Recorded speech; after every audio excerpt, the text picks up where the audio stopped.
करीब 20 साल का एक लड़का दिल्ली के संगम विहार में के ब्लॉक लगता है और के ब्लॉक के अंदर ही एक मेडिकल शॉप होती है और मेडिकल शॉप पे जाता है और वहाँ जाने के बाद वो डिमांड करता है कि मुझे नींद की गोलियाँ चाहिए। जैसे ही उस मेडिकल वाले ने ये बात सुनी, वो सुनकर एकदम से आश्चर्य में पड़ जाता है। वो कहता है कि तुम्हारी उम्र अभी 20 साल के आसपास है और तुम्हें नींद की गोलियों की ज़रूरत पड़ रही है। आखिरकार क्या दिक्कत है, क्या परेशानी है? तब उस लड़के ने कहा कि मुझे ज़रूरी चाहिए।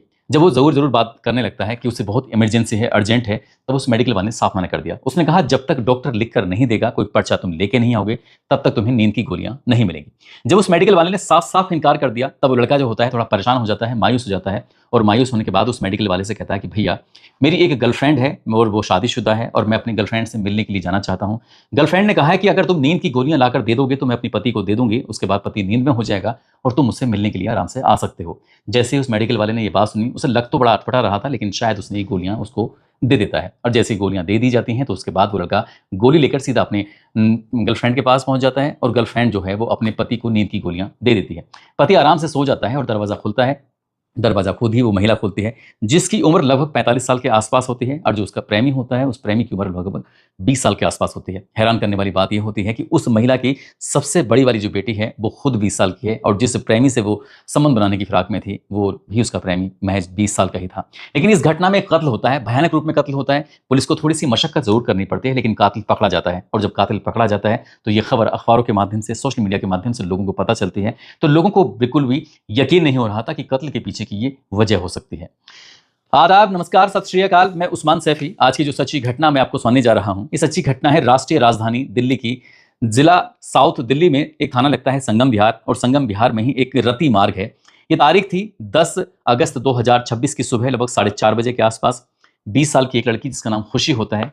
दरअसल उसके कमरे में एयर कंडीशन यानी कि एसी चल रहा था और एसी चलने की वजह से ही उसको ठंड लग रही थी और वो थोड़ी परेशान हो जाती है। पास में ही उसकी बहन सोई हुई है। अचानक जब उसकी आँख खुल जाती है तो वो सबसे पहले उठने के बाद उस एसी को बंद कर देती है और जैसे ही एसी बंद करती है, उसके बाद वो टॉयलेट की तरफ जब टॉयलेट की तरफ जा रही थी तो उसकी माँ आराम से बैठी हुई है और बैठी हुई है तो वो थर-थर काँप रही थी। इतनी ज़्यादा परेशान थी, थर-थर काँप रही थी।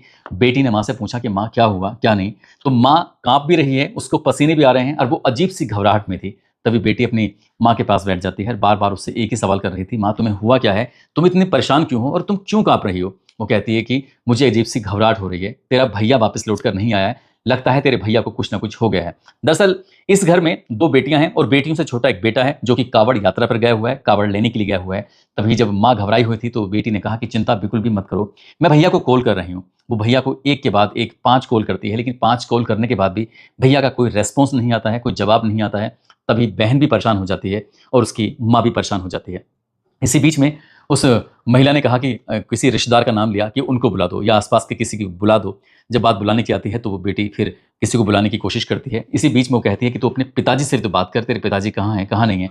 वो अपने पापा को कमरे में ढूँढती है, पापा कमरे में नहीं मिलते हैं। तभी दरवाज़ा खोला जाता है और दरवाज़ा खोलने के बाद जैसे ही वो बेटी अभी घर से 4 कदम ही रखे थे, तभी उसके पिताजी बेसुध हालत में ज़मीन पर पड़े हुए थे। उसने अपने पिता को जगाने की तमाम कोशिशें की और जब जगा रही थी तो उसके पिता जग नहीं रहे थे और इसी बीच में उसकी जो नज़र पड़ती है, क्योंकि अंधेरा हो रहा था, सुबह के लगभग 4:30 बजे की या पौने 5 बजे के आसपास का वक्त हो रहा था। इसी बीच में उस लड़की ने अपने पिता को जगाने की कोशिश की तो उसके पिता खून से लथपथ पड़े हुए थे और जैसे वो खून से लथपथ अपने पिता को देखती है, तुरंत अपनी माँ के पास दौड़ के आती है। माँ से बताती है कि माँ देखो, पिताजी तो बाहर पड़े हुए हैं, बेसुध हालत में हैं। इसी बीच में वो महिला अब ज़ोर-ज़ोर से रोने लगती है, चिल्लाने लगती है। उसके रोने की, चीखने की आवाज़ें जो होती हैं, वो आस-पास के घरों तक पहुँच जाती हैं। लड़की भी एकदम से घबरा जाती है। तुरंत ही वो 112 नंबर पर कॉल करके पूरी सूचना देती है और जाने के बाद ये बताती है कि इस तरह से उसके जो पिता हैं, उनकी बेहोशी की हालत में पड़े हुए हैं, जितनी जल्दी हो सके साहब आ जाइए।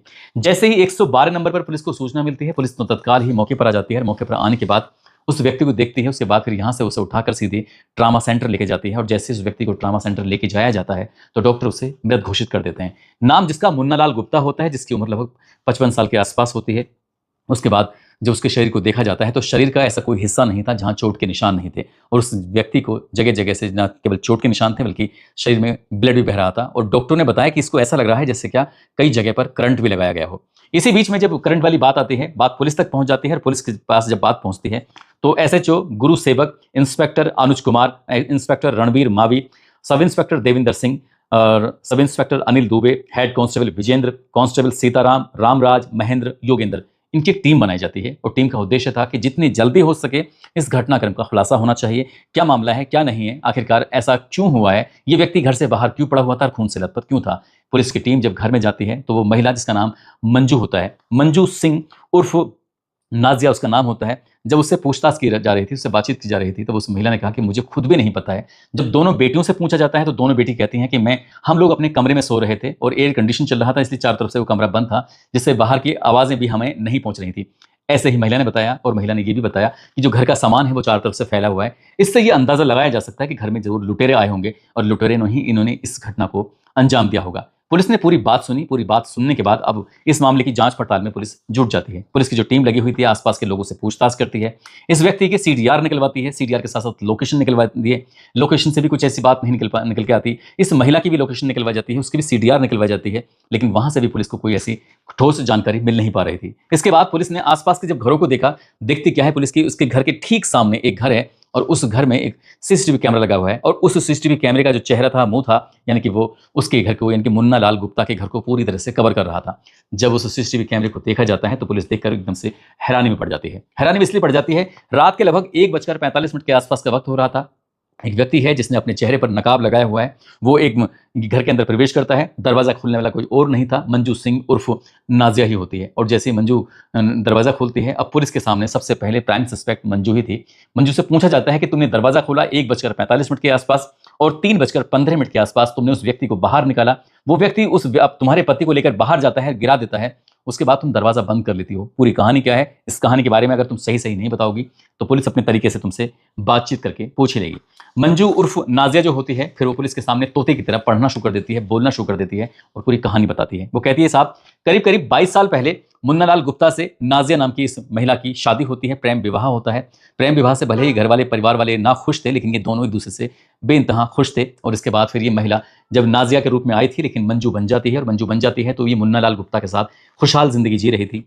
सबसे पहले एक बेटी पैदा होती है जिसका नाम खुशी रखा जाता है, फिर एक और बेटी पैदा होती है और तीसरे नंबर पर फिर बेटा पैदा होता है। जिंदगी में सब कुछ ठीक ठाक चल रहा था, लेकिन वक्त के साथ इनके बीच में कुछ दरारें पैदा होने लगती हैं, कहासुनी होने लगती है, मारपिटाई भी होने लगती है और छोटी छोटी बातों को लेकर, जैसे पति और पत्नी के बीच में विवाद होता है, तो कुछ इस तरह के विवाद भी होने लगते हैं। हालांकि जो इसका पति है वो लेंटर तोड़ने का काम करता है, साथ ही वो प्रॉपर्टी डीलर का भी काम करता है और घर में पैसों को लेकर कोई तंगी नहीं, कोई दिक्कत नहीं। लेकिन इस महिला ने बताया कि सिर्फ पैसे बाकी सबके लिए तो थे, बाकी सबके लिए सुख सुविधाएं तो थीं, लेकिन पत्नी के लिए सुख सुविधाएं नहीं थी। यदि वो पैसे की डिमांड करती थी, उसके साथ मारपीट होती थी, बेवजह मारपीट, घरेलू हिंसा होती थी, उसका आर्थिक रूप से चाहे शोषण हो या फिर शारीरिक रूप से शोषण हो, जब देखो तब, और तो और उसका अपमान हर बात बात पर होता था। इसलिए उसके अंदर अपने पति के प्रति लगातार गुस्सा पल रहा था और गुस्सा पलने की वजह से, हालांकि पति और पत्नी के उम्र में 10 साल का अंतर होता है, लेकिन पति और पत्नी के बीच में बच्चे पैदा होने के बाद लगातार दूरियां बढ़ती चली जाती हैं। वो एक दूसरे से कभी महीनों महीनों में भी मुलाकातें होती थी, इसलिए शायद उनके अंदर इतना प्यार भी नहीं बचा था। लेकिन एक लड़का जो कि पड़ोस में रहता है और मैकेनिक का वो काम करता है, मैकेनिक की दुकान पर रहता है, पड़ोस में ही वो दुकान होती है।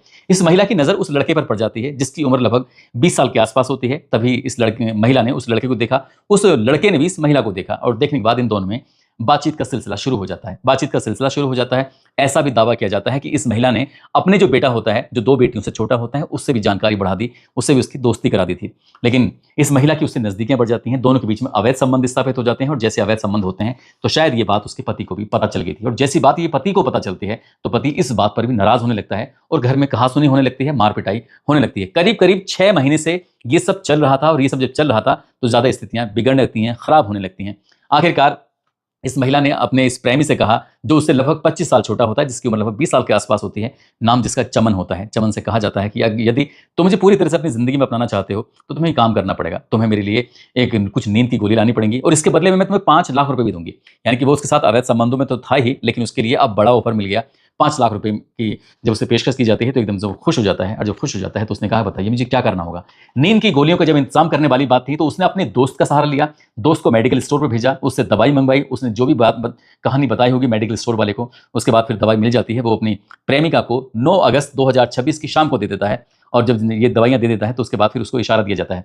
रात में लगभग 60 बार से ज्यादा इन दोनों के बीच में आपस में कम्युनिकेशन हुआ था, बातचीत हुई थी और बातचीत के माध्यम से पता चलता है कि दोनों कितने करीब हैं। आखिरकार रात लगभग 1:45 के आसपास जो चमन होता है प्रेमी, घर के अंदर प्रवेश करता है और जैसे ही घर के अंदर प्रवेश करता है तो उसके बाद जैसा जैसा उसको बताया जा रहा था, चमन फिर वैसा ही करना शुरू कर देता है।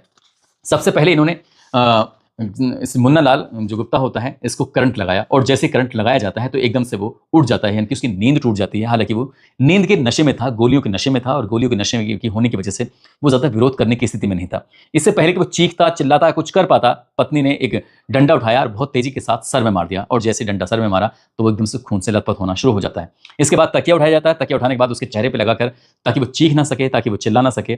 कभी करंट दिया जा रहा था तो कभी तकिए से मुंह दबाया जा रहा था, तो कभी डंडे से मारा जा रहा था। उसको लगातार यातनाएं दी जा रही थी, और लगभग आधा पौन घंटे तक ऐसा ही उसके साथ होता चला जाता है। उसके बाद जब उसे इत्मीनान हो जाता है कि ये मर चुका है, इसके बाद लगभग रात 3:15 पर वो अपने प्रेमी को इस घर से निकालती है, और उस प्रेमी उसको घर से लेकर सीधा बाहर जाके गिरा देता है। चुपचाप वहां से आराम से निकल जाता है। घर में मंजू उर्फ नाजिया बसती है, और जब उसने नाजिया ने अपने घर के जो सामान था इधर उधर से फेंकना शुरू कर दिया, और इसी बीच में वो बैठ जाती है। शायद उसको एहसास हो रहा था, बैठे बैठे कांप रही थी कि आखिरकार उसने ऐसा क्यों कर दिया।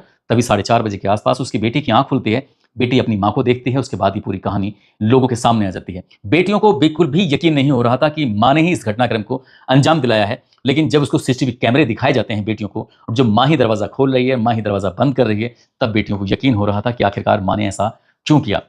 अब दोनों बेटियां और एक बेटा ये बेसहारा हो गए हैं। जो इनके दादा दादी हैं वो मर चुके हैं, बाकी परिवार के लोग दूर दराज रहते हैं। कैसे इनकी परवरिश होगी, कैसे इनकी शादी होगी, कैसे इनकी आगे की जिंदगी गुजरेगी, आप इस बात से अंदाजा लगा सकते हैं। पिता रहा नहीं है, माँ सलाखों के पीछे जिंदगी गुजारेगी। माँ ने जितने भी अपराध किया था वो सारे अपराध को स्वीकार कर लेती है, एक्सेप्ट कर लेती है। पुलिस उसको गिरफ्तार करने के बाद जेल भेज देती है। चमन को भी जेल भेज देती है। चमन को अपने यहाँ पर शरण देने वाला एक लड़का होता है जिसका नाम किशन होता है। किशन को भी पुलिस गिरफ्तार करती है। गिरफ्तार करने के बाद उसको भी जेल भेज देती है। दोस्तों, इस घटना ने लोगों को सोचने पर मजबूर कर दिया कि एक रिश्ता जो 22 साल तक ठीक ठाक चलता रहा, 2 बेटियां होती हैं, एक बेटा होता है, सब कुछ ठीक चल रहा था, और इस महिला को ऐसी क्या सूझी कि अपने से 25 साल छोटे लड़के से ये प्रेम संबंध में आ जाती है। उसके बाद उसी से ही अपने पति का कत्ल करवा देती है। दोस्तों, इस पूरे घटनाक्रम को सुनाने का उद्देश्य किसी को परेशान करना नहीं है, किसी का दिल दुखाना नहीं है, बल्कि आपको जागरूक करना है, आपको सचेत करना है। आदित्य राठौर हैं, आज इनका जन्मदिन है। इनको जन्मदिन की ढेरों सारी शुभकामनाएं, बहुत बहुत मुबारकबाद। और कुछ लोगों ने नाम लेने की अपील की है। मध्य प्रदेश के देवास के रहने वाले हैं मुर्तजा अली सैफी। अमरोहा के रहने वाले हैं रितेश सैनी। जयपुर से कायम सिंह हैं। इमरान अंसारी। दिल्ली से जावेर मीर हैं। रायबरेली से श्रवण मौर्य। उत्तर प्रदेश से मोनिका ठाकुर। केरल से विनोद राठौर। केरल से नीलम राठौर हैं। ब्राउन ननकार। सिद्धार्थनगर से मजहर हुसैन हैं। सिसबा गणेशपुर बलरामपुर से आसिफ खान हैं। अबू हुरैरा अब्दुल्ला लतीफ़ जो कि मालेगांव के रहने वाले हैं। इन लोगों ने नाम लेने की अपील की थी। आप सब लोग अपना ख्याल रखें, सुरक्षित रहें। जय हिंद, जय भारत।